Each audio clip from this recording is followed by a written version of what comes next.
قوم عاد ایک ایسی قوم تھی جو بڑے طاقتور تھے۔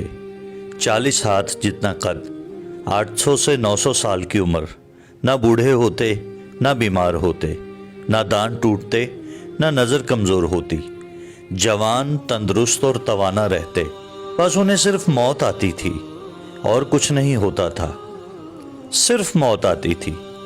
ان کی طرف اللہ تعالیٰ نے حضرت ہود علیہ السلام کو بھیجا۔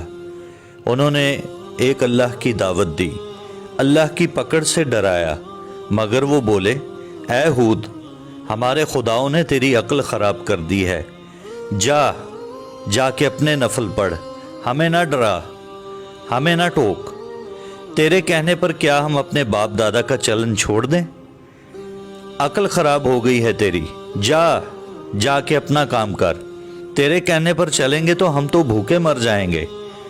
انہوں نے شرک، ظلم اور گناہوں کے طوفان سے اللہ کو للکارا، تکبر اور غرور میں بدمست بولے۔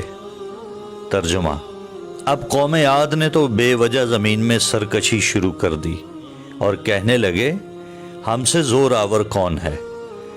کیا انہیں یہ نظر نہیں آیا کہ جس نے اسے پیدا کیا وہ ان سے بہت ہی زیادہ طاقتور ہے؟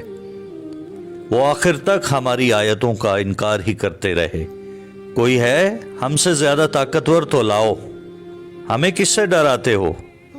اللہ نے قحط بھیجا، بھوک لگی، سارا غلہ کھا گئے، مال مویشی کھا گئے، حرام پر آ گئے، چوہے بلی کتے کھا گئے، سانپ کھا گئے، درخت گرا کر اس کے پتے کھا گئے، بھوک نہ مٹی، نہ بارش ہوئی، نہ قطرہ گرا، نہ غلہ اگا۔ پھر تنگ آ کر اپنا ایک وفد بیت اللہ بھیجا۔ ان کا دستور تھا جب مصیبت آتی تو اوپر والے کو پکار اٹھتے، جب دور ہو جاتی تو اپنے بتوں کو پوجنے لگتے۔ بیت اللہ وفد گیا اور کہا، ہمارے لیے اللہ سے دعا کرو کہ بارش برسائے۔ اللہ نے 3 بادل پیش کیے، کالا، سفید، سرخ۔ اللہ نے فرمایا، ان میں سے ایک کا انتخاب کرو۔ انہوں نے آپس میں مشورہ کیا کہ سرخ میں تو ہوا ہوتی ہے، سفید خالی ہوتا ہے، کالے میں پانی ہوتا ہے، کالا مانگو۔ اللہ تعالیٰ نے کہا، واپس پہنچو، بادل بھیجتا ہوں۔ وہ خوشی خوشی واپس آئے۔ سب لوگ ایک میدان میں جمع ہوئے، بادل آیا، وہ ناچنے لگے کہ اب بارش ہوگی، قحط مٹے گا، کھانے کو ملے گا۔ کیا پتا تھا کہ وہ بارش نہیں بلکہ اللہ کا عذاب ہے، جو تم ہود سے کہتے تھے کہ لے آ، جس سے ہم کو ڈراتا ہے۔ اس بادل میں ایسی تند و تیز ہوا تھی کہ جس نے ان کو اٹھا مارا، ان کے گھر اکھاڑ دیے، اور لوگ تنکوں کی طرح اڑ رہے تھے۔ ہوا ان کے سروں کو ٹکراتی تھی، اتنی زور سے ٹکراتی تھی کہ ان کے بھیجے نکل کر منہ پر لٹک گئے تھے۔ بعض لوگ بھاگ کر غار میں گھس گئے کہ یہاں تو ہوا نہیں آ سکتی، مگر میرے رب کا حکم ہو کر رہتا ہے۔ ہوا غار میں بگولے کی طرح داخل ہوتی اور ان کو باہر اٹھا کر پھینک دیتی۔ اللہ نے فرمایا، کیا کوئی باقی بچا ہے؟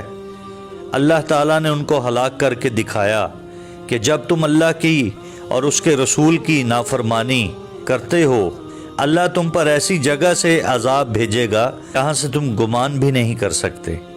جو گناہ قوم عاد نے کیا وہ ہم نہیں کر رہے؟ کیا ہم اللہ کی حدوں کو پار نہیں کر گئے؟ کیا ہم نے اللہ کو اپنی نافرمانی سے نہیں للکارا ہوا؟ آئیے توبہ کریں، اللہ سے ڈریں اور قرآن پر عمل کریں۔ جن گناہوں کو ہم معمولی سمجھتے ہیں، اللہ نے ان گناہوں پر پوری قومیں زمین بوس کر دی ہیں۔ اللہ تعالی ہمیں توبہ کرنے کی توفیق عطا فرمائے اور اپنے رستے کا مسافر بنائے۔ آمین۔